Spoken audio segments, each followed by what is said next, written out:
이번 시간에는 인공지능 개요에 대해서 알아보도록 하겠습니다. 목차는 처음에는 지능이란 부분이고요. 두 번째가 인공지능을 바라보는 관점, 세 번째가 인공지능의 역사, 네 번째가 인공지능의 현재와 미래, 그리고 다섯 번째가 인공지능 만들기, 이러한 형태로 진행을 하겠습니다. 앞부분에 이제 프리뷰를 보면은 그 에이다의 통찰인데요. 해석 엔진은 숫자 이외의 것도 처리할 수 있을 것이다. 예를 들어서 화음과 음조를 해석 엔진의 표기에 맞출 수 있다면 해석 엔진은 꽤 복잡한 곡을 작곡할 수도 있다. 여기서 에이다는 인류 최초의 프로그래머로 불리는 사람이고요.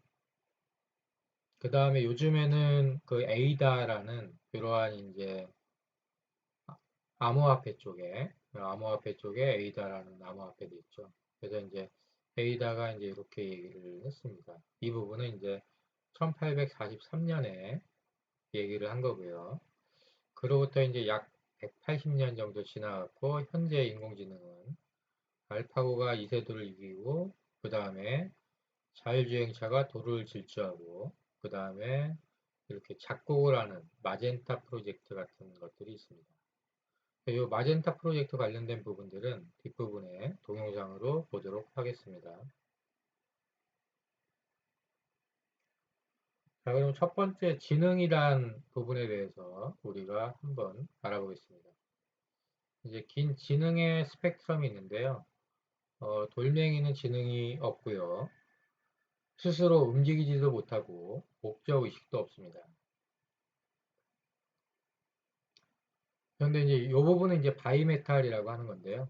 바이메탈은 온도에 따라 움직이고 온도 조절이라는 뚜렷한 목적을 가지고 있죠. 그 바이메탈은 지능이 있나라고 이렇게 우리가 반문할 수가 있겠고요. 그 다음에 바이메탈을 부착한 다리미는 지능형 다리미인가? 그러한 부분들에 대해서 우리가 생각을 해볼 수가 있겠죠. 그 생물의 지능이 있는데요. 꼬마선충이 있고요. 개미, 사람, 천재. 이러한 형태로 이제 지능이 나와 있겠죠. 자, 그러면 이제 알파고는 어디에 위치하나? 이런 것들을 우리가 볼 수가 있는데요. 이제 바둑으로 따지면은 아인슈타인을 이길 수 있겠죠. 그래서 이제 이쪽에 위치할 수 있는 건지 아니면은 이제 알파고 같은 경우에는 바둑만 둘 줄 아는 그러한 인공지능이기 때문에 개미의 왼쪽에 있는 건지 그런 것들을 좀 살펴볼 필요가 있습니다. 자, 인공지능을 이제 바라보는 관점을 보면은 다양한 관점이 있는데요. 긍정에서부터 부정까지가 있고 그 다음에 기대부터 우려. 그래서 실질적으로 이제 인공지능의 이제 긍정적인 측면들, 그래서 인간을 많이 도와줄 수 있는 부분이고요. 부정적인 측면들은 이제 인간의 어떤 직업이나 이런 것들을 좀 인공지능이 대체할 수 있는 그러한 부분들이 부정적인 측면이 될 거고요. 그 다음에 기대 같은 경우에는 실제로 인간의 삶을 더 윤택하게 해줄 수 있는 부분이 있지만 우려스러운 부분들은 실제로 이제 어떻게 보면은 그 보안적인 측면, 그러니까는 이제 인공지능이 해킹을 당했을 때 거기서 나타나는 부작용이라든지 그러한 부분들을 예측을 해볼 수가 있습니다. 자, 그러면 이제 인공지능에 대한 정의를 한번 보겠습니다. 지능이라고 하면 계산이나 문장의 작성 따위의 지적 작업에서 성취 정도에 따라 정해지는 적응 능력입니다. 그 지적 작업에는 학습, 그 인식, 추론, 창작 등이 포함이 됩니다. 자, 학습을 보면은 학습은 경험이 쌓임에 따라 점점 성능이 좋아지는 지적인 작업이고요. 인식은 오감을 통해서 외부 환경의 상태를 알아내는 지적인 작업입니다. 그 추론은 이미 알고 있는 사실을 바탕으로 새로운 사실 또는 새로운 지식을 알아내는 지적 작업이고요. 창작은 세상에 없던 새로운 것을 만들어내는 지적인 작업입니다. 적응이란 인식이나 추론을 통해서 알아내는 사실을 바탕으로 변화하는 환경에 자신을 맞추는 능력을 말하죠.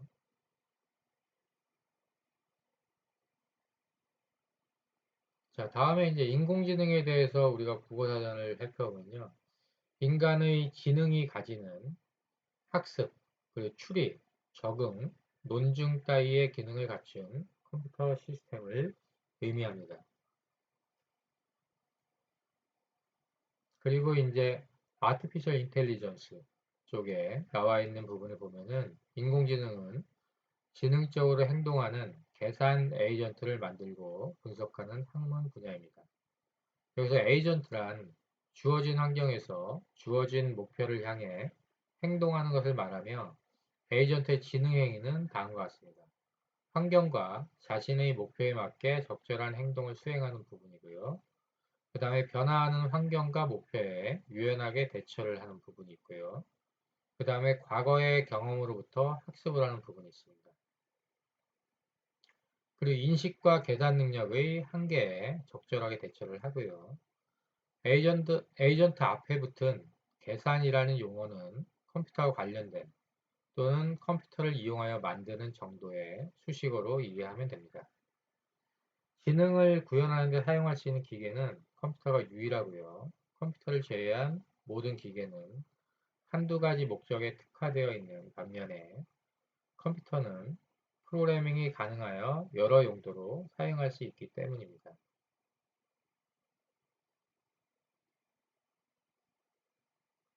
자, 여기서 이제 앞에서 봤던 그림 1-2를 다시 보여주는데요. 그림 1-1에 있는 생물들은 인공지능이 아니라 자연지능에 해당이 됩니다. 여기서 이제 이 부분은 이제 자연지능이 아니겠죠. 근데 여기서부터는 자연지능이라고 볼 수가 있는데요. 바이메탈은 환경과 자신의 목표에 맞게 행동하기 때문에 에이전트이지만 학습의 능력이 없고 계산 기능을 활용하지 않으므로 지능적으로 행동하는 계산, 에이전트 즉 인공지능이라고는 할 수가 없습니다. 그래서 바이메탈이 뭔지 간단하게 우리가 한번 알아보면요. 열 팽창률이 서로 다른 두 개의 얇은 쇠붙이를 한데 붙여서 합친 것입니다. 온도가 높아지면 팽창률의 차이 때문에 그 길이가 서로 달려져서 팽창률이 작은 쇠붙이 쪽으로 구부러지고요. 온도가 낮아지면 그 반대쪽으로 구부러집니다. 그래서 온도계 그리고 화재 경보기, 온도 조절기 따위에 쓰입니다. 알파고는 학습을 통해 보수가 되었으며 컴퓨터의 계산 능력을 활용하는 대표적인 인공지능입니다. 거실에 있는 인공지능 스피커, 그리고 스마트폰이 제공하는 음성인식, 그리고 언어 번역, 개인 비서 앱 등은 모두 인공지능입니다. 이들 인공지능 제품이 모두 한 가지 지능에 특화되어 있는 것과 달리 동물은 여러 지능의 복합체입니다. 영화에 등장하는 터미네이터나 AI의 주인공 데이비처럼 인간에 맞먹는 또는 인간을 능가하는 지능을 가진 인공지능은 아직 실현되지 못했습니다. 먼 미래에 실현될 수도 있고 또는 영영 불가능할 수도 있습니다. 자, 그러면 이제 그 강한 인공지능과 약한 인공지능을 우리가 살펴볼 텐데요. 강한 인공지능은 다양한 지능의 복합체입니다. 그래서 이제 뭐 예를 들어 터미네이터에 등장하는 인조인간 이런 것들이 있겠죠. 어떻게 보면은 여러 가지 형태의 지능들이 복합되어 있는 것을 강한 인공지능이라고 우리가 말하고 있고요. 약한 인공지능은 한 가지 지능에 특화된 인공지능인데요. 현재 인공지능 제품들은 인공지능 스피커, 그리고 언어 번역기, 영상 인식기, 알파고, 인공지능 스피커, 또 나왔네요. 그 다음에 자율주행차, 이러한 부분들이 있습니다. 그래서 어떠한 이제 한 가지 지능에 특화된 인공지능이라고 보면 되겠죠. 다음에 이제 현재 인공지능 기술은 약한 인공지능에 머물러 있습니다. 음성 인식을 최고로 잘하는 언어 번역을 최고로 잘하는 바둑을 책으로 잘 두는 인공지능을 만드는데 한정되어 있죠. 영상 인식과 언어 처리를 결합한 딥러닝 모델이나 한 가지 학습 알고리즘으로 특성이 판이하게 다른 여러 게임을 수행하는 인공지능을 만드는 일 등은 약한 인공지능을 벗어나려는 노력으로 볼 수 있지만 엄밀한 의미의 강한 인공지능과는 거리가 한참 멉니다. 자, 다음에는 이제 앨런 튜링의 튜링 테스트에 대해서 우리가 알아보겠는데요. 이 부분이 실제로 이제 강한 인공지능, 그러니까 튜링 테스트를 통과한다면은 거의 사람과 똑같은 형태의 강한 인공지능을 우리가 알 수 있는 그러한 부분이라고 보면 되겠습니다. 자, 그럼 조금 구체적으로 내용을 한번 보겠습니다. 앨런 튜링은 1950년에 학술지 마인드에 컴퓨팅 머시너리 앤 인텔리전스라는 유명한 논문을 발표를 합니다. 튜링은 이 논문에서 기계가 생각할 수 있나? Can machines think? 라는 도전적인 질문을 던집니다. 그리고 강한 인공지능을 판별하는 모방 게임, 이미테이션 게임을 제시를 합니다. 그래서 이 부분을 모방 게임을 튜링 테스트라고 부르기도 합니다.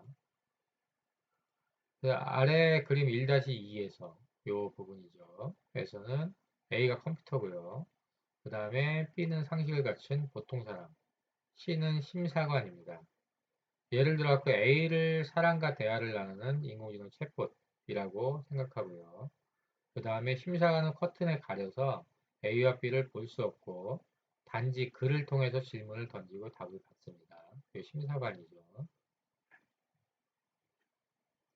심사관의 임무는 취미라고 집요하게 질문을 던져서 A와 B 중에 어느 쪽이 진짜 사람인지 구별을 하는 것입니다. 충분한 질문을 던지고도 진짜 사람을 구별해내지 못하면 인공지능 A가 튜링 테스트를 통과했다고 선언하고 A를 사람 수준의 지능을 갖춘 강한 인공지능이라 인정을 합니다. 튜링은 이 상황이 되면 기계도 생각한다고 말할 수 있다고 주장을 합니다. 그래서 이제 사람하고 거의 똑같이 구분을 못한다면은 이제 강한 인공지능이라고 말을 하는 거죠. 자, 그럼 여기서 우리가 의문을 가질 수가 있는데요. 튜링 테스트는 그럴듯한가? 아직 튜링 테스트를 통과한 인공지능 제품은 없지만 미래의 튜링 테스트를 통과한 인공지능 프로그램이 등장한다면 프로그램이 인간처럼 생각한다고 단정해도 될까? 튜링은 논문에서 그렇게 봐야 한다고 주장을 했는데요. 이는 매우 논쟁적인 주제가 되겠습니다.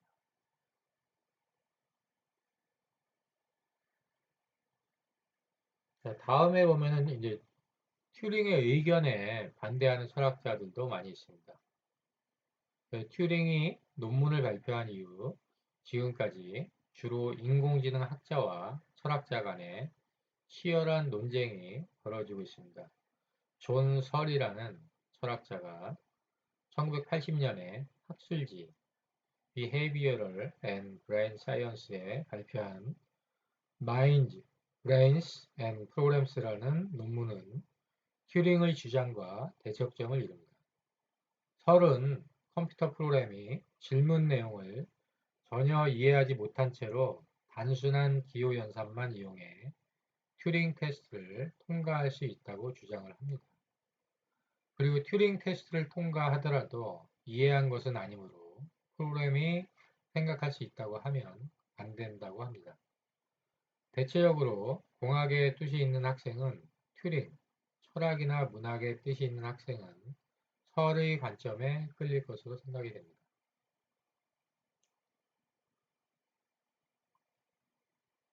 자, 다음에 이제 인공지능의 어떤 역사 부분에 대해서 우리가 살펴보겠는데요.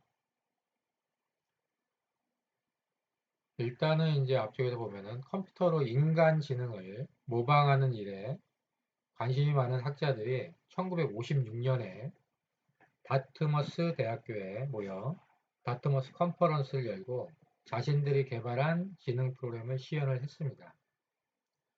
이들은 미래 조망에 대해 토론하고 이 기술을 지칭하기 위해 인공지능이라는 용어를 사용하기로 합의했습니다.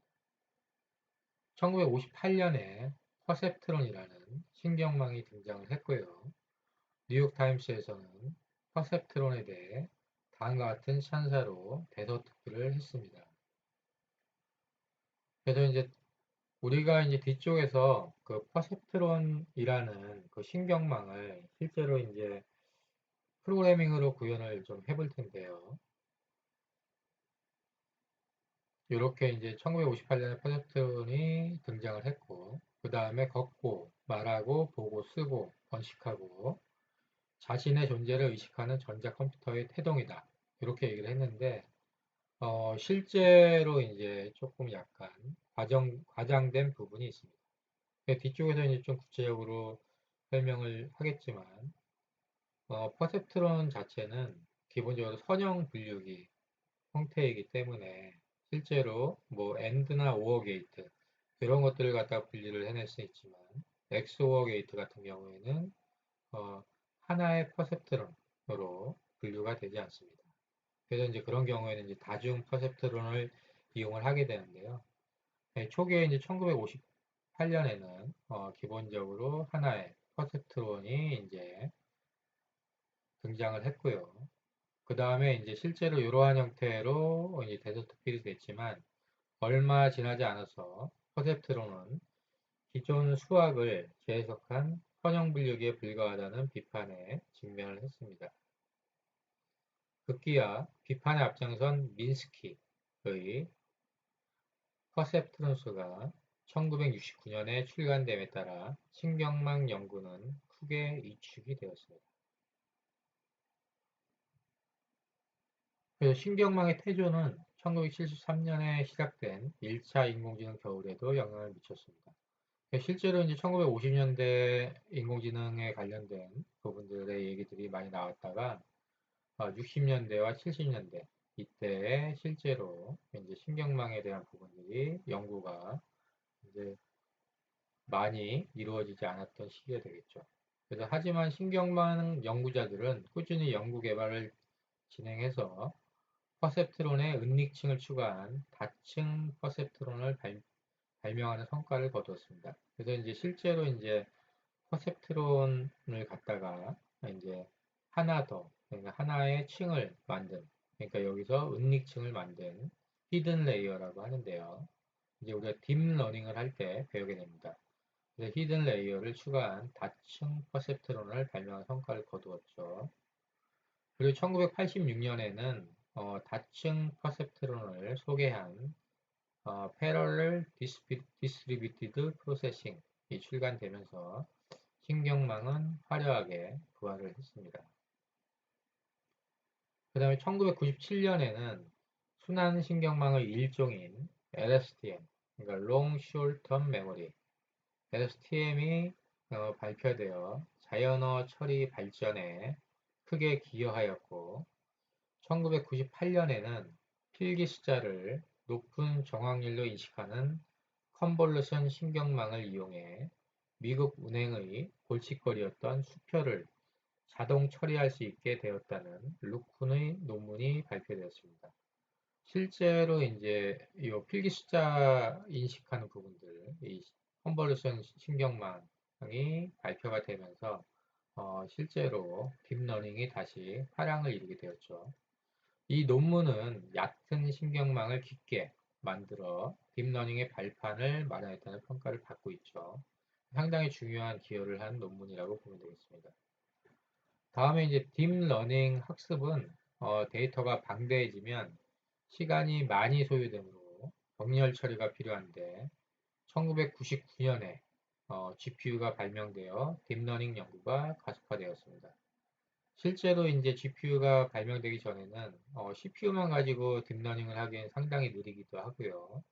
그 다음에 실제로 이제 지금과 같이 PC가 빠르지 않았기 때문에 대부분 슈퍼컴이 있어야지 인공지능 프로그램들을 처리할 수 있는 경우가 많이 있었죠. 자, 1958년과 1972년에는 한때 인공지능 언어로 여겨진 리스프 그리고 프롤로그 언어가 개발이 되었고요. 그 다음에 이 언어들은 인공지능을 규칙 기반으로 구현하던 시절에 유행했는데 지금의 기계학습 기반 방법에는 적합하지 않습니다. 1980년대에는 리스프 언어를 효과적으로 처리하는 리스프 머신이라는 컴퓨터가 상업적으로 큰 성공을 거두었지만 1987년에 시장이 붕괴하면서 2차 인공지능 겨울이 찾아옵니다. 리스크와 프롤로그는 지금은 거의 사용이 되지 않고 있습니다.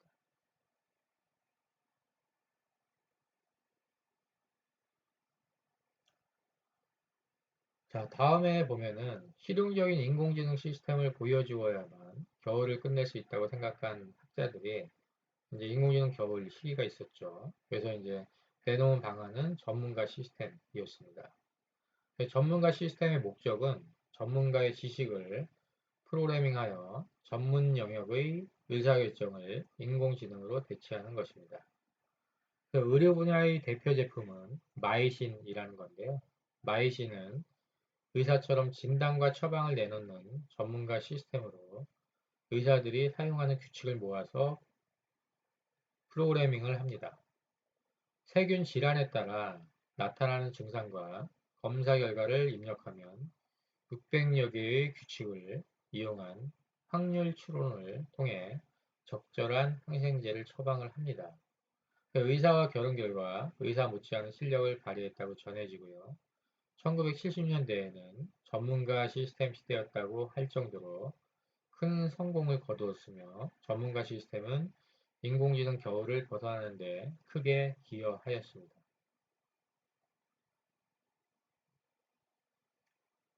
자, 다음에는 이제 1997년으로 넘어가는데요. 1997년에는 IBM의 딥블루라는 컴퓨터가 세계 체스 챔피언인 카스파로프를 이기는 세계적인 사건이 일어납니다. 딥블루는 인공지능 알고리즘의 발전에 힘입은 바도 크지만 슈퍼컴퓨터의 빠른 계산에 의존하는 바가 더욱 크다고 알려져 있습니다. 바둑은 체스에 비해 경우의 수가 훨씬 많아서 인공지능이 사람을 이기는 일은 수십 년 후에나 실현되거나 또는 영영 불가능할 것으로 여겨졌습니다.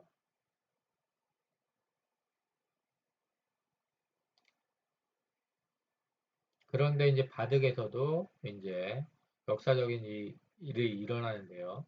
2016년에 알파고가 이세돌을 이기는 세계적인 사건이 일어났죠. 그 알파고는 인공지능의 영향력을 전 세계에 선포하는 효과를 톡톡히 발휘했습니다. 그래서 알파고는 프로 기사가 둔 기보를 데이터로 활용해서 초기 학습을 하고 두 개의 복사본이 겨루는 자율학습으로 추가 학습을 했는데요. 후속 제품인 알파고 제로는 게임 규칙을 프로그래밍한 다음 자율학습만으로 완성을 했습니다. 알파고 제로는 강한 인공지능에 한 발 다가섰다고 평가가 되고 있습니다.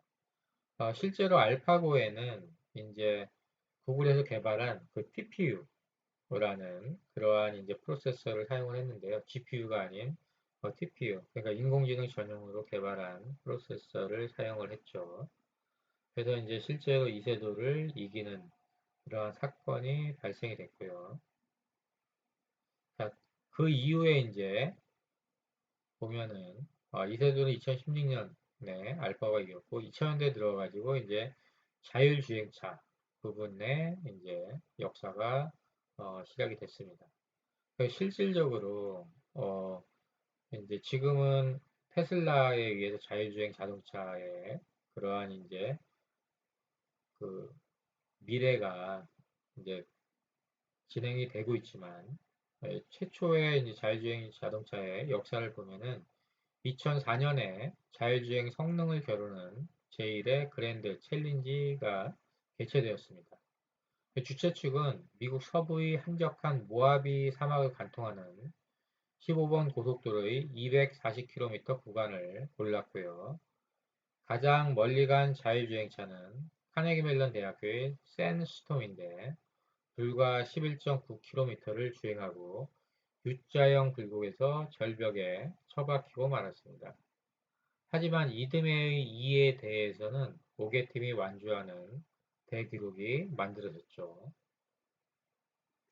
그리고 2007년에는 도심을 달리는 훨씬 어려운 대회로 발전을 했는데 비교적 한적한 도시인 캘리포니아의 빅터빌에서 96km를 달리는 대회를 했습니다. 총 6대가 완주를 했고 카네기 멜론 대학교 팀이 4시간 10분으로 우승을 차지했습니다. 이후에 이제 정보기술 회사와 자동차 회사들이 경쟁적으로 연구개발 투자를 늘렸죠. 그 다음에 2012년에는 구글은 시각장애인을 태우고 슈퍼마켓에 다녀오는 자율주행 시범 서비스에 성공을 합니다.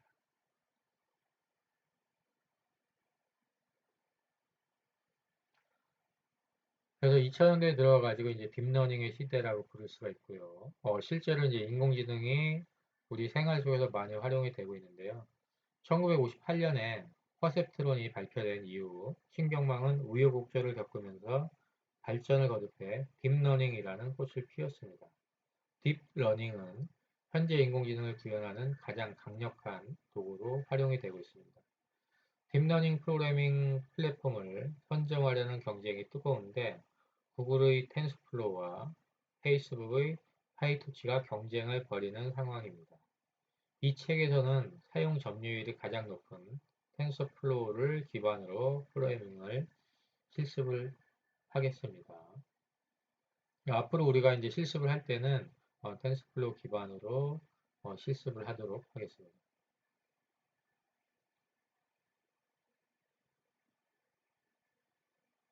자, 다음에 이제 인공지능의 역사를 보면요.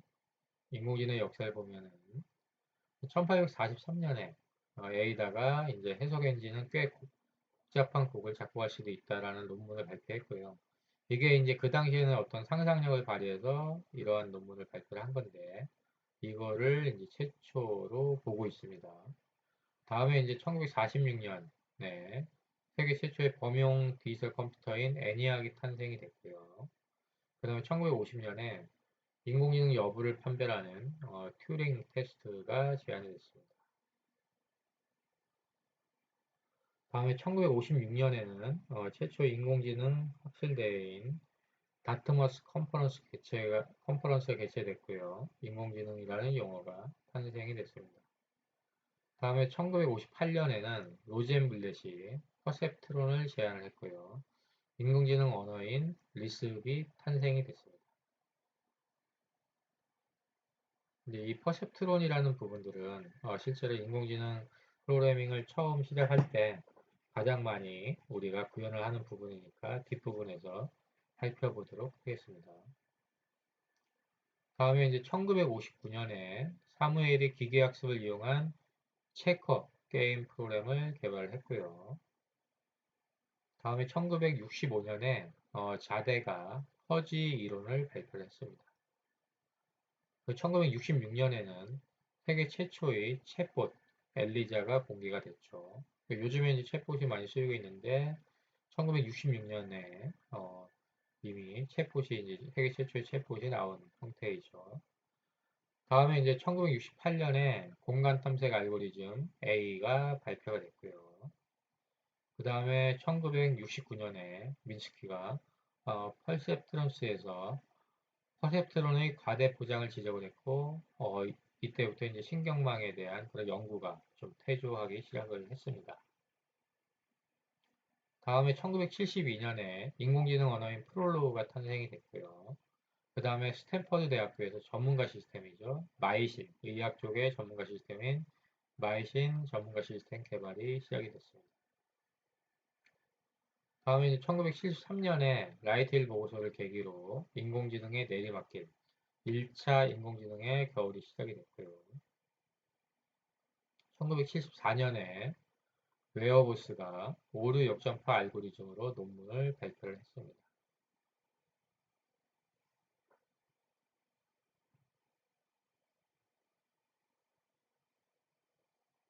다음에 이제 1980년에 존 설이 중국인의 방에 대한 논문을 발표를 했고요.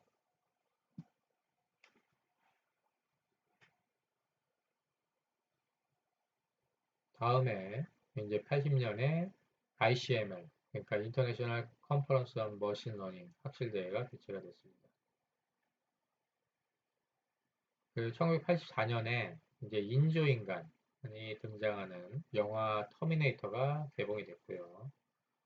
1986년에 패러럴 디스트리뷰티드 프로세싱이 출간이 됐죠. 그래서 이제 다중 퍼셉트론으로 신경망이 부활이 됐는데요. 이때가 이제 어떻게 보면은 퍼셉트론이 나오고 나서 1969년 이후, 그러니까 이때부터 신경망이 퇴조가 됐다가 다시 부활을 하는 그 시기라고 보시면 되겠습니다. 학술지 이제 머신러닝이 발간이 됐고요. 다음에 이제 1987년에 리습 머신의 시장 붕괴로 2차 인공지능 겨울이 시작이 됐습니다.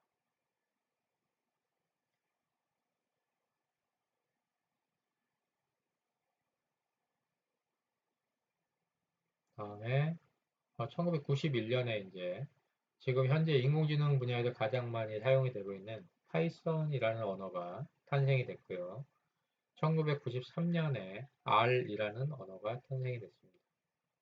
1997년에 IBM 딥블루가 세계 체스 챔피언 카스파로프를 이겼고요. 그 다음에 순환신경망의 일종인 LSTM이 발표가 됐습니다. 다음에 1998년에 루쿤이 컨볼루션 신경망의 실용적인 학습 알고리즘을 제안을 했고요. 그 다음에 메시가 빅데이터라는 용어를 사용을 했습니다. 다음에 1999년에 엔비디아에서 GPU를 공개를 했고요.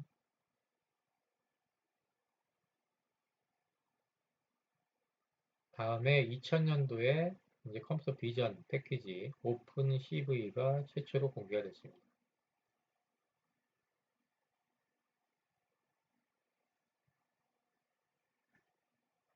다음에 이제 2004년에 1회 그랜드 챌린지 고속도로 자율주행이 요 대회가 진행이 됐고요. 다음에 2007년에는 실제로 이제 GPU 프로그래밍 라이브러리인 쿠다가 공개가 됐고, 그 다음에 이제 어번 챌린지라고 해서 도심 자율주행의 대회가 열렸고요. 그 다음에 파이썬의 기계학습 라이브러리인 scikit-learn이 최초로 공개가 됐습니다.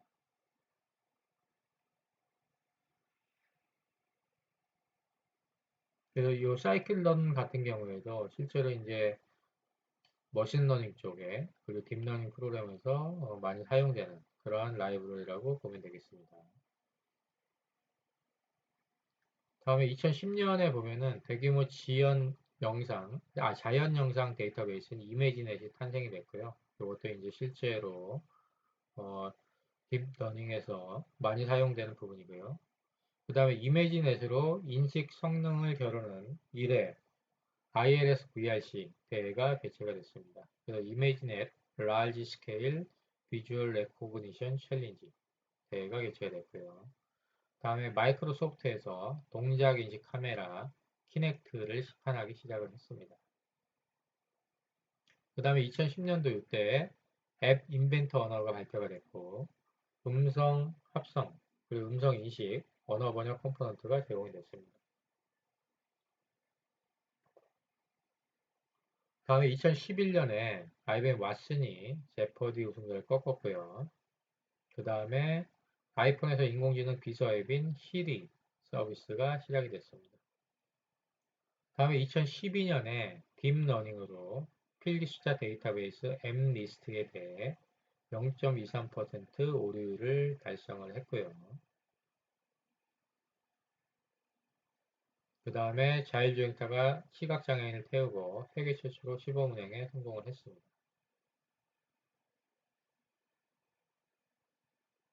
다음에 2014년도에 딥러닝 패키지 카페라는 서비스가 시작이 됐고요. 그 다음에 2015년에 딥러닝 패키지 텐서플로우 서비스 시작이 됐는데요. 지금 가장 일반적으로 많이 쓰이는 부분이 되겠죠. 그 다음에 2016년에 이제 페이스북 쪽에서도 이제 딥러닝 패키지 파이토치라는 서비스를 시작을 했고요. 그 다음에 2016년에 딥러닝 패키지 케라스 서비스가 시작이 됐는데요. 지금은 이제 케라스가 이 텐서플로우 쪽으로 포함이 되어 있죠. 그래서 케라스는 이제 API 형태로 제공이 됐고, 여기서 이제 텐서플로우 안으로 이렇게 포함이 된 형태라고 보면 될 것 같습니다. 다음에 2016년에 알파고와 이세돌의 바둑 대구에서 알파고가 승리를 했고요. 다음에 2017년에 알파고 제로가 알파고를 100대 0으로 이겼죠.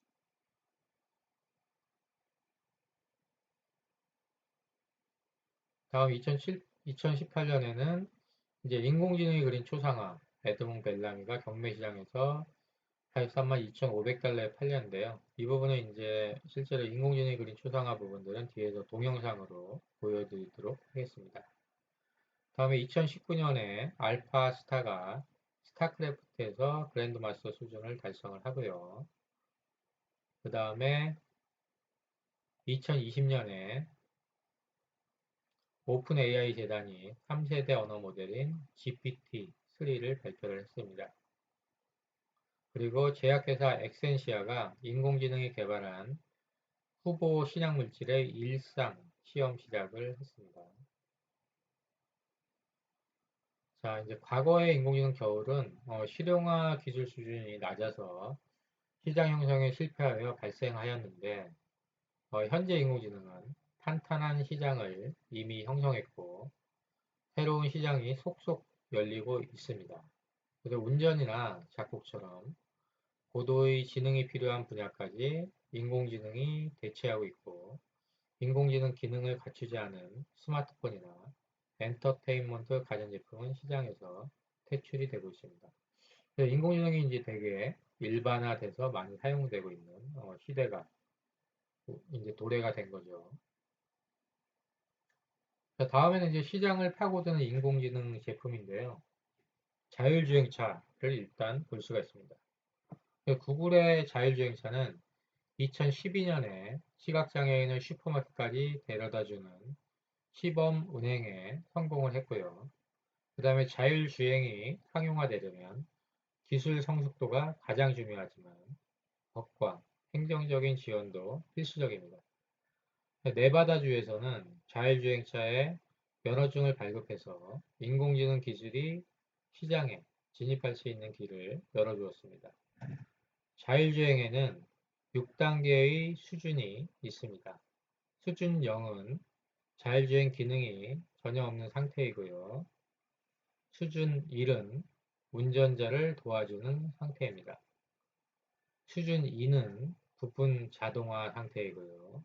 수준 3은 조건부 자동화, 수준 4는 높은 단계의 자동화고요. 그 다음에 수준 5는 완전 자동화입니다. 그래서 자율주행의 레벨이 이렇게 나눌 수가 있고요. 그래서 실제로 이제 뒤쪽에서 우리가 테슬라의 그 자율주행의 그런 이제 지금 FSD 베타 9 버전이 나왔는데 그 자율주행을 좀 볼 수가 있는데요. 지금 현재 수준은 이제 테슬라의 수준 같은 경우에는 수준 3과 수준 4 사이, 그러니까 조건부 자동화와 높은 단계의 자동화, 이러한 형태로 볼 수가 있을 것입니다. 다음에 이제 자율주행을 구현하려면 그림 1-3에서 보는 바와 같이 길의 방향, 그리고 장애물이나 보행자 유무, 다른 차의 흐름 등을 정확히 인식해야 합니다. 영상 인식을 구현하는 데는 컨볼루션 신경망을 주로 사용합니다. 자, 다음에는 이제 인공지능 의료 부분인데요. 의료는 인공지능을 폭넓게 활용하는 대표적인 분야입니다. 알파고가 이세돌을 이긴 직후에 우리나라의 많은 병원에서 인공지능의 가능성을 인지하고 의료 인공지능 제품을 경쟁적으로 도입하는 한편 연구 개발비 투자를 크게 확대했습니다. 그림 1-4는 치과 교정을 위해 촬영한 옆 얼굴 엑스레이 사진으로 인공지능 프로그램이 랜드마크를 자동으로 검출한 결과를 보여주고 있죠. 다음에 치과 의사가 직접 랜드마크를 입력할 경우 40여 개를 정밀하게 입력하는데 20여 분이 걸리고 의사마다 결과가 조금씩 다르게 나오는 문제가 발생하는 데 비해서 인공지능 프로그램은 1초 이내에 정확하게 검출을 합니다. 이런 부분들이 이제 랜드마크가 되겠죠. 이렇게 이제 녹색으로 점으로 되어 있는 부분들이죠. 랜드마크 검출을 구현하는 데는 컨볼루션 신경망을 주로 사용을 합니다. 다음은 이제 인공지능 예술 부분인데요. 앞쪽에서 이제 우리가 상당히 비싼 금액에 팔렸다라고 얘기를 했죠. 그래서 이제 딥드림이라는 구글의 딥드림이에요. 인공지능 프로그램이 그린 그림인데요. 이게 이제 딥드림이 그린 그림이죠. 그래서 이제 여러분 중에서 돈을 지불하고 살 마음이 드는 사람이 있습니다. 그래서 이제 여기 이제 딥드림으로 그린 그림의 경매는 이제 8,000달러에 팔렸다고 합니다. 그럼 구글의 딥드림에 대해서 우리가 간단히 동영상을 보고 넘어가겠습니다. Right now, you're seeing some paintings and graphic design made by various artists, but what I want you to do is try and guess how many were made by people.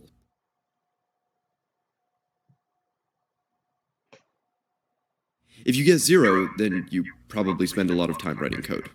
These were made by a technique called style transfer and deep dream. Both are machine learning programs that allow you to generate new images in ways that seem impossible, so not a single one was actually made by a person. Before I go on, I should preface, I am no coder. Not yet, anyway. While I know some Python and can navigate a computer well, I've never coded a large program. As with everything I do, the way I learn is by picking the hardest project in a field that I can and working through it. By the time I'm done, I've learned a tremendous amount about that field. So to help learn code, and because I'm fascinated by them, I'm going to start building some simple neural nets and working towards building a more complex one. For this video, I won't get into the specific math behind these techniques, as I'll save that for a future video where we actually code up variations of this. There's lots going on, so I want to give it the time that it deserves.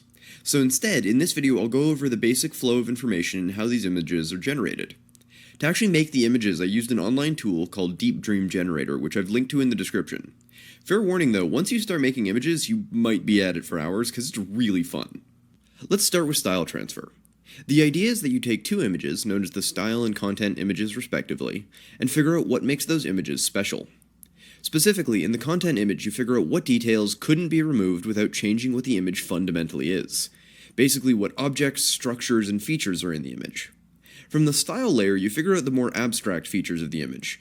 So, color patterns, brush strokes, tones, that sort of thing.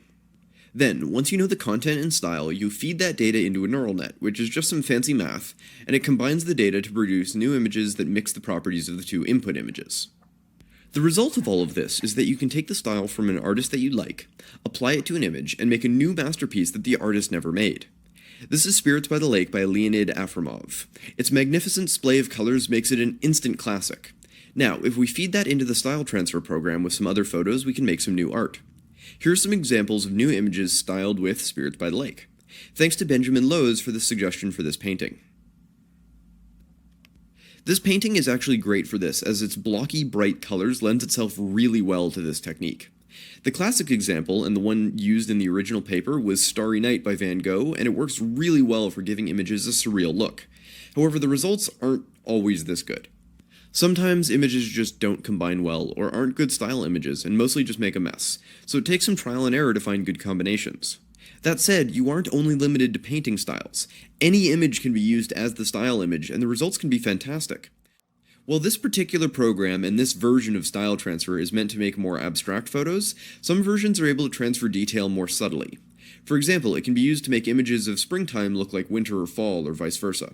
So I gave it a try with Deep Dream Generator to see how it handled that problem. At first, I started with a picture of fall and tried mixing in images of winter, and it actually did a pretty good job. Then I tried a winter scene and combined it with images of the other seasons, and it worked really, really well. By mixing and matching seasons, it was possible to seemingly blend the weather, and it was fascinating to see what the program thought were the important details of the various seasons. In the winter to spring conversion, it looks like it added flowers and tried adding grass, and all the trees are styled green. Whereas in spring to winter, the grass has become washed out, and you end up with what looks like a great painting of a winter scene. But it always does kind of look painted, never like a real image. So this program isn't perfect, but the results are still very interesting. I was curious how well it was actually able to preserve the content between images, so I converted an image back and forth a few times, first styling it with Spirits by the Lake and then the original image. After 3 rounds, most of the original content was still there, which was really impressive, though a little is lost each time. After that, I started to try and find images that are good together, and these are some of my favorites.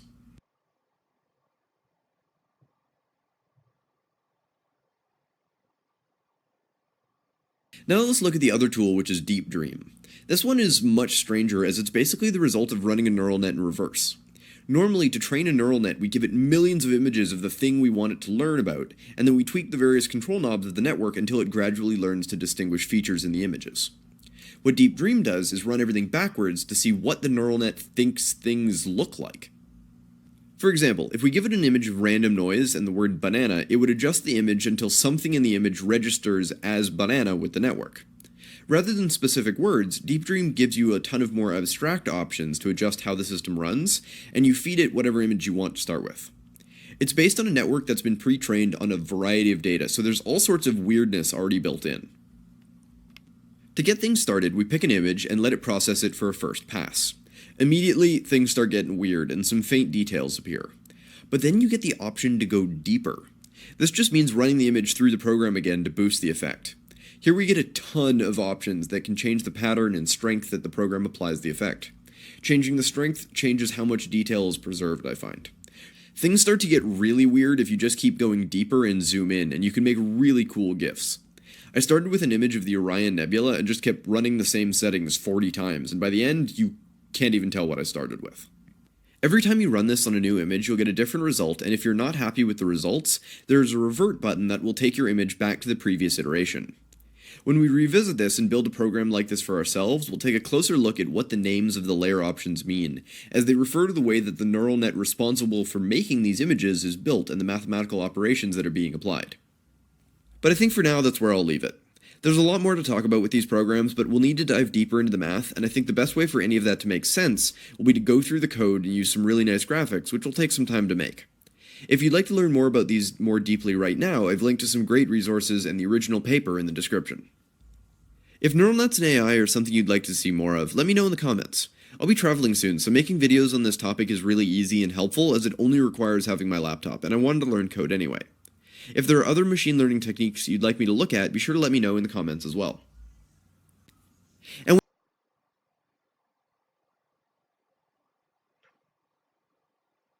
자, 이렇게 이제 딥 드림에 대해서 우리가 동영상을 보았고요. 다음에는 이제 마젠타 프로젝트하고 관련된 동영상을 간단하게 볼 텐데요. 이제 마젠타 프로젝트는 작곡하는 인공지능을 연구한다고 되어 있죠. 그래서 다양한 클래식 음악으로 신경망을 학습한 다음에 첫 소절을 입력하면 그럴듯한 새 악보를 자동으로 생성을 합니다. 그래서 인공지능이 작곡을 하는 셈이고요. 자, 그러면은 이 마젠타 프로젝트 관련된 그러한 그 영상을 보겠습니다. 이건 연합뉴스의 영상인데요. 연합뉴스의 영상을 여기서 활용을 한 겁니다.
이 마젠타 프로젝트도 구글에서 구현하는 부분입니다.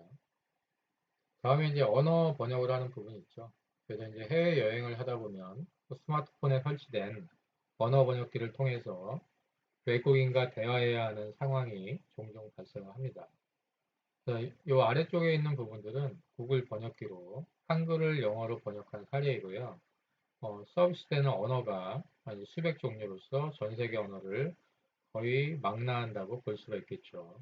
그 다음에 스마트폰의 마이크와 스피커를 통해서 음성 인식과 음성 합성이라는 인공지능 기술을 결합하면 키보드 없이 편리하게 사용할 수가 있습니다.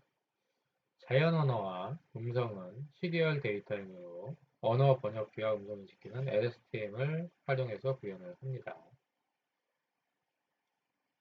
다음에 이제 인공지능 게임 부분인데요. 바둑은 두 사람이 번갈아서 수를 둠에 따라 판세가 바뀌는 게임으로 자신에게 유리한 상태를 지속적으로 만들어서 승리하는 것이 목적입니다. 강화학습은 상태가 변하는 상황에서 자신에게 유리한 행동을 찾아가도록 학습을 하는 기법이라고 보면 되겠죠. 그 다음에 알파고는 강화학습과 몬테카를로 탐색 기법을 결합해서 만든 인공지능의 바둑 프로그램입니다. 여기에 있는 그림 1-7을 보면은 벽돌 깨기인데요. 아래에 있는 배트로 공을 튀겨서 벽돌을 많이 깰수록 높은 점수를 받는 비디오 게임이죠. 이 게임을 플레이하는 인공지능 프로그램은 컨볼루션 신경망과 강화학습을 결합하여 구현하는데 컨볼루션 신경망은 화면의 상태를 알아내며 강화학습은 배트를 어떻게 움직여야 좋은 점수를 받는지 알아냅니다. 다음에 이제 이 부분이 이제 티처블 머신인데요. 요거는 이제 실제로 웹을 통해서 간단하게 인공지능 실습을 할 수 있는 부분이 되겠습니다. 자, 그래서 여기에서 보면은 이제 그림 1-8 A 같은 경우에는 사람과 개가 같이 있는 장면과 사람만 있는 장면을 구분하는 응용이고요. 그 다음에 여기 1-8의 B는 박수 소리와 책상을 치는 소리를 구분하는 응용입니다. 그리고 1-8의 C는 스쿼트에서 서 있는 동작과 무릎을 굽혀 앉은 동작을 구분하는 응용이라고 보면 되겠죠. 자, 다음에는 그러면은 간단하게 이제 구글의 티처블 머신을 활용하는 동영상에 대해서 우리가 보도록 하겠습니다.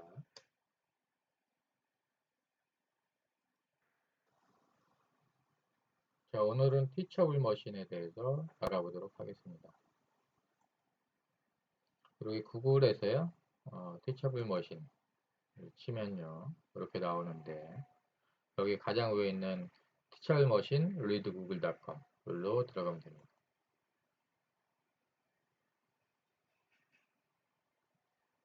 자, 여기에 보면은 알 수 있겠지만은, 이미지나 아니면 사운드, 아니면 포즈를 인식하도록 그 컴퓨터를 학습시키는 부분인데요. 자, 그럼 여기서 이제 시작을 간단하게 좀 해볼게요. 시작하기를 이렇게 누르고, 제가 이제 요 간단하게 좀 티처블 머신에서 어떤 걸 할 수 있는지 보여줄 수 있는 부분이니까 이미지 프로젝트를 해보겠습니다. 그래서 이미지 프로젝트를 누르고요. 이렇게 누르면 됩니다. 그럼 실제로 이제 웹캠에서 이미지를 추가할 수도 있고요. 업로드 형태로 기존 이미지를 사용할 수도 있는데, 요 티처블 머신을 사용하는 부분들에 대해서는 많이 나와 있지만, 여기서 저는 이제 이미지를 업로드하는 형태로 진행을 하겠습니다. 그래서 여기서 이제 저는 이제 사람에 대한 인식인데요. 요거는 이제 샘플로 가장 간단하게 보여드리기 위한 거기 때문에 조금 실제로 인식률이 높은 것들을 한번 해볼게요. 그래서 이제 클래스 1에는 아이유라고 해서 가수, 여자 가수를 선택을 하고요. 그 다음에 클래스 2는 싸이, 남자 가수를 선택을 하겠습니다. 그래서 요거를 가지고 이미지를 업로드를 할 텐데요. 제가 이제 샘플 이미지를 구글 링크를 좀 받아놨습니다. 그래서 이미지 업로드를 할 때 여기서 아이유 이미지를 가지고 오긴데요. 자, 여기서 이렇게 해가지고 IU의 이미지 데이터를 전체를 10개를 가지고 오겠습니다. 자, 그러면 이제 IU라는 클래스에는 IU의 이런 사진이 보여지고요. 그 다음에 싸이의 이미지인데요. 싸이는 이제 업로드를 해가지고 여기서 이미지를 선택을 합니다. 여기서는 싸이의 이미지 해가지고 이쪽에서 기존에 있던 싸이의 이미지 10개를 이렇게 선택을 하겠습니다. 자, 이렇게 선택을 하고요. 자, 그럼 이미지를 가지고 실제로 이 모델 학습을 시키도록 하겠습니다. 현재 이 상태를 모델을 학습을 시키면요. 지금 학습 중에 있습니다. 자, 이렇게 학습이 됐죠. 이렇게 학습이 됐으면은 실제로 이거를 갖다가 일단 제가 웹캠에서 하나 그 파일로 한번 해볼게요. 그 파일에서 이미지를 선택해서 여기로 드래그를 하는 건데요. 제가 여기서 이제 선택을 해보면은 여기서 이미지 선택을 할 때 기존에 있는 이미지 데이터 중에서 테스트 샘플을 가져갔습니다. 다른 이미지인데요. 자, 이건 IU죠. 자, 이거를 했을 때 얘가 IU로 인식을 할 수 있는지 확인해 볼게요. 이걸 가져왔을 때 IU로 100% 인식을 하죠. 그쵸? 자, 그럼 싸이를 가져와 볼까요? 어떤 식으로? 이쪽에서 이제 인식을 하는 건데요. 여기에서 보면은 이미 이게 모델 학습이 됐기 때문에 싸이를 인식을 하면은 자, 이러한 형태로 싸이가 인식이 됩니다. 자, 이렇게 볼 수가 있고요. 자, 그 다음에 여기에서 이 부분에서 파일로 하지 않고 우리가 웹캠으로 한번 좀 해볼게요. 자, 웹캠으로 해보면요. 웹캠으로 이렇게 해서 웹캠을 여기서 입력을 좀 해볼게요. 자, 웹캠 입력을 했을 때 이렇게 싸이의 이미지 이걸 이제 휴대폰에서 나타낸 건데요. 이렇게 하면 싸이의 이미지가 나오고요. 자, 그 다음에 요거를 갖다가 이렇게 해서 아이유의 이미지를 바꿔가지고 이렇게 아이유의 이미지를 했을 때는 출력 부분에 아이유가 나오는 것을 알 수가 있겠죠. 자, 이렇게 볼 수가 있습니다. 자, 그러면은 여기서 다시 파일로 전환을 좀 하고요.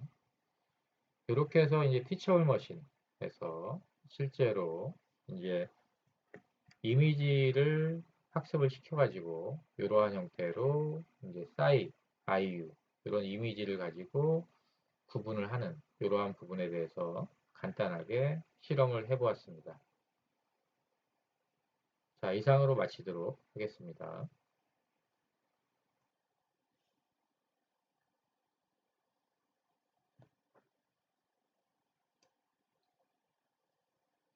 자, 이렇게 해서 이제 티처블 머신에 대해서 알아봤고요. 티처블 머신의 인식 프로그램 제작 단계를 보면은 데이터를 수집하고 이제 이렇게 데이터 수집하는 부분이 있고 학습을 하고 예측을 하는 부분이 있습니다.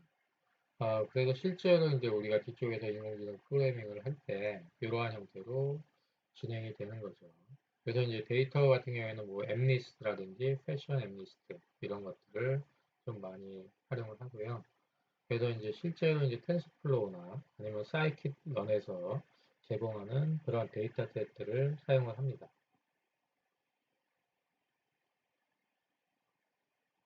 다음에는 이제 앱 인벤터인데요. 스마트폰 앱을 만드는 데 쓰는 비주얼 언어로서 일반인도 쉽게 배울 수 있을 만큼 간편한 부분이 되겠습니다.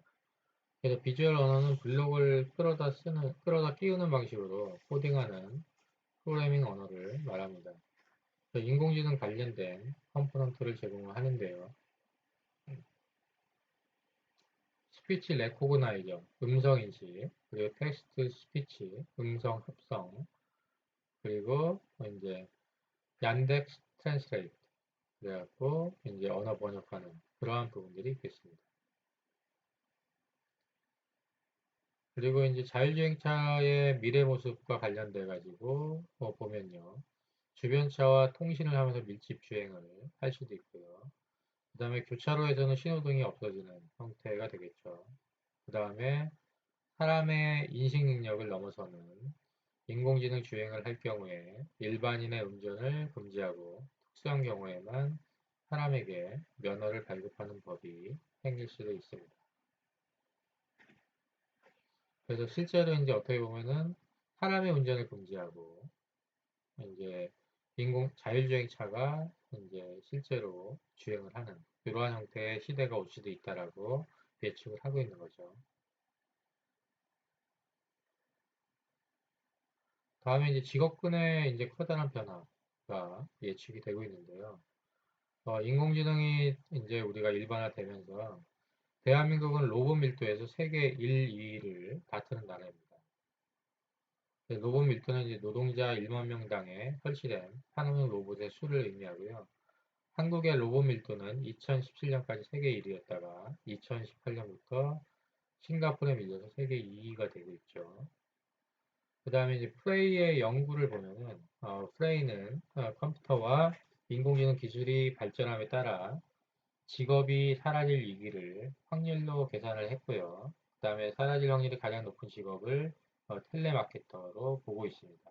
그래서 이제 음성 인식과 음성 합성 그리고 챗봇 기술을 사용하면 텔레마케터를 대체하는 인공지능 기계를 만들 수 있다고 생각을 하고 있기 때문입니다.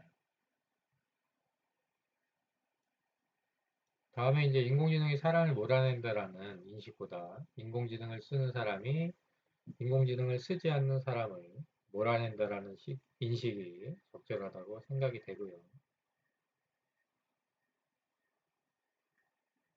다음에는 이제 실제로 인공지능의 어떤 접근 방법들을 한번 보겠습니다. 과학은 세상에 존재하는 원리를 밝히고 공학은 과학이 알아내는 원리를 응용할 수 있는 길을 열어주는 거죠. 그 다음에 인공지능을 과학적 접근 방법으로 만든다면 인간의 뇌, 인지 기능과 신경을 통한 명령 전달 원리를 완벽히 이해한 후에 그 원리를 그대로 모방한 알고리즘을 구현을 하는 부분이 되겠습니다. 그래서 인간의 뇌인지 기능하고 신경을 통한 명령 전달 원리 이런 부분들이 이제 뒤쪽에 보면 딥러닝을 할 때 실제로 이제 어떤 레이어별로 이제 구분이 좀 되는 부분이 있습니다. 다음에 이제 과학적 접근 방법을 추구하는 연구 그룹이 있지만 소수에 불과하고요. 대신 쓸모 있는 물건을 빨리 값싸게 만들어서 시장을 통해 널리 확산하는 공학적 접근 방법이 대세를 이루고 있죠. 인공지능의 접근 방법은 실제로 이제 시장에 널리 알리는 공학적 접근 방법이 주로 많이 쓰이고 있습니다. 다음에 이제 규칙 기반 방법론과 기계학습 방법론 이 두 가지를 볼 수가 있는데요. 인공지능의 방법론 측면에서 패러다임의 변화를 겪고 있습니다. 그래서 이제 대략 1980년대까지는 규칙 기반 방법론이 주류를 이루었는데요. 규칙 기반은 인간이 사용하는 규칙을 수집하고 프로그래밍해서 인공지능을 만드는 방식입니다. 규칙 기반의 대표적인 예가 전문가 시스템이라고 보면 되겠죠. 예를 들어서 의료 진단용 전문가 시스템인 마이시는 많은 의사들을 인터뷰하여 정교한 규칙을 수집한 후에 프로그래밍해서 만듭니다. 숫자 인식기는 숫자 모양의 규칙을 수집한 후 영상 처리 알고리즘을 사용해서 프로그래밍을 하여서 만들고요. 이를테면 3의 경우 왼쪽에서 보면은 위와 아래가 터진 골이 있고 오른쪽에서 보면은 둥근 원호가 중간에서 만나고와 같은 규칙을 뽑아내서 인식을 하도록 합니다. 하지만 정교한 규칙을 아무리 많이 수집하더라도 현실 세계에서는 이렇게 이제 다양한 규칙을 벗어나는 패턴이 얼마든지 발생을 하고요. 그 다음에 규칙 기반 방법을 사용하면 어렵지 않게 일정 수준의 성능을 달성할 수 있지만 시장에서 경쟁력을 갖추기에는 턱없이 부족합니다. 그 규칙을 계속 수집해서 추가하더라도 더 이상 성능 향상이 없는 포화 상태에 도달을 할 수가 있습니다. 1990년대에 규칙 기반 방법론이 서서히 힘을 잃고 기계학습 방법론이 대세로 떠올랐죠. 기계학습 방법론은 이전에 발생한 경험을 활용을 합니다. 인공지능에서 경험이란 데이터를 뜻하고요. 마이신을 만든다면 방대한 진료 기록을 데이터로 활용을 합니다. 숫자 인식기를 만들 때는 은행 전표나 우편물 등에서 다양하고 많은 샘플을 충분히 수집해서 데이터로 활용을 하고요. 현재 인공지능을 구현하는 가장 강력한 도구이자 이 책에서 중요하게 다루는 딥러닝은 기계학습의 일종입니다. 자, 다음에 이제 여기 기계학습 방법론인데요. 앞쪽에 규칙 기반 방법론을 설명을 했고요. 기계학습 방법론을 보면은 인공지능 초반에 규칙 기반이 대세였으나 1990년부터는 기계학습으로 주도권이 이동을 했다. 이렇게 되어 있죠. 실제로 이제 규칙 기반은 뭐 앞쪽에서 얘기했던 엑스퍼트 시스템, 전문가 시스템 이런 것들이고요. 그 다음에 이제 기계학습은 충분한 데이터를 수집한 다음에 기계학습 모델을 학습하는 방법이죠. 데이터 주도의 패러다임이죠. 그래서 실제로 컴퓨팅 파워가 많이 요구되긴 하지만은 이제 인공지능 쪽에 좀 더 가까운 부분들이 되겠습니다. 근데 기계학습 방법론이 실질적으로 최근에는 많이 쓰인다고 보면 되겠습니다.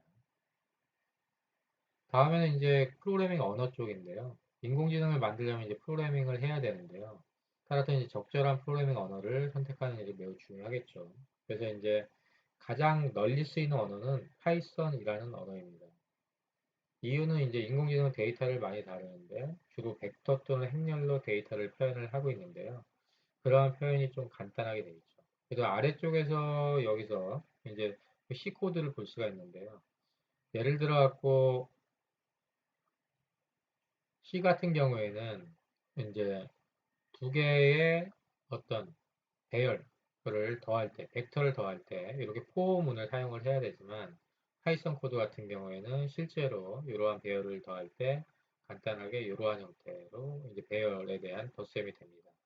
이러한 형태의 이제 어떻게 보면은 조금은 더 이제 단순하게 데이터 처리를 할 수가 있기 때문에 파이썬이 더 일반적으로 많이 쓰이게 되고요. 다음에 이제 C에서는 이제 여기에서도 나와 있지만 이걸 간단히 설명을 하면 인덱스 변수 i를 0부터 4까지 변화시키면서 요소를 일일이 더해야 되겠죠. 그래서 이제 여기에서 이렇게 포문을 써서 더하게 되지만 파이썬에서는 백서 변수에 직접 덧셈 연산자 플러스를 적용을 하는 형태가 되겠죠.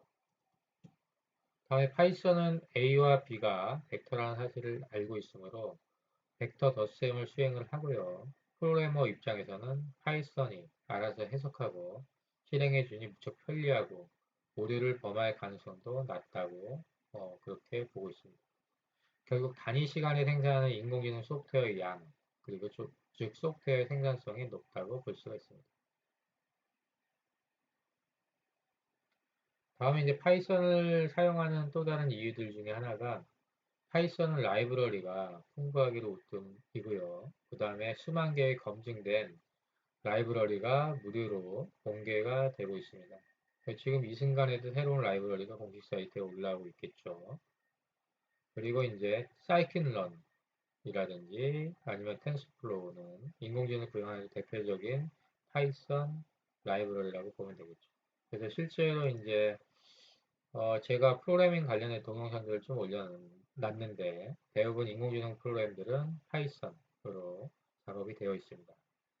그렇지만 여기에서 보면은 인공지능을 모두 파이썬 언어로 만든다고 생각을 하면 안 됩니다. 계략적으로 구분을 하면은 알고리즘 구현에 라이브러리를 제작할 때는 C 또는 C++를 사용하고 이미 제작된 라이브러리를 활용하여 인공지능 응용을 만들 때는 주로 파이썬을 사용합니다. 라이브러리 제작을 할 때는 이 성능 측면에서 C 또는 C++를 사용하는 경우도 있죠. 알고리즘 구현에 C 또는 C++을 사용하는 이유는 실행이 빠르고 하드웨어 시스템을 제어하는 장점이 있기 때문이다. 이렇게 되어 있죠. 그래서 이제 성능 측면의 부분이 있고요. 본 과정에서는 알고리즘을 구현하는 내용을 다루지는 않고 이미 만들어져 있는 라이브러리를 활용하는 내용을 다루므로 파이썬을 사용을 합니다. 자, 이렇게 보면 되겠고요. 그래서 이제 이렇게 해서 실제로 인공지능 전반적인 부분에 대해서 알아보았고요. 여러분들이 이제 인공지능이 이제 실제로 어떤 식으로 변화가 이루어져 왔고, 그 다음에 최근에는 실제로 어떤 인공지능 분야가 발전이 되고 있는지 이런 것들을 좀 살펴보았고요. 그래서 이제 실제로 인공지능의 구체적인 프로그래밍을 들어가기 전에 지금 현재 인공지능의 어떤 그 현안들을 좀 보고 그 다음에 어떠한 프로그래밍 언어로 실제로 인공지능 프로그래밍이 주로 이루어지고 있는지 이러한 내용들을 살펴보았습니다. 자, 여러분들 장시간 수고 많으셨습니다. 고맙습니다.